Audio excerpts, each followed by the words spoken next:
ಮದುವೆಯ ಈ ಬಂದ ಅನುರಾಗದ ಬಂದ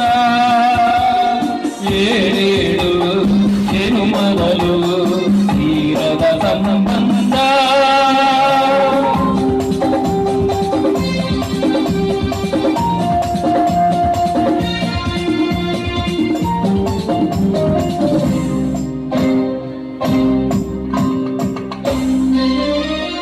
ಮನಸ್ಸನ್ನು ಅರಿದು ಒಂದಾಗಿ ಬೆರೆತು ನಡೆದಾಗ ಬಾಳು ಕವಿತೆ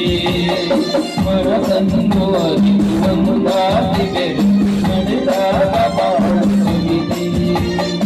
ನೂರೊಂದು ವರ್ಷ ಚೆಲ್ಲಿರಲಿ ಹರು ಬೆಳಗಿರಲಿ ಒಣವಾಣತೆ ಮದುವೆಯಲ್ಲಿ ಬಂದ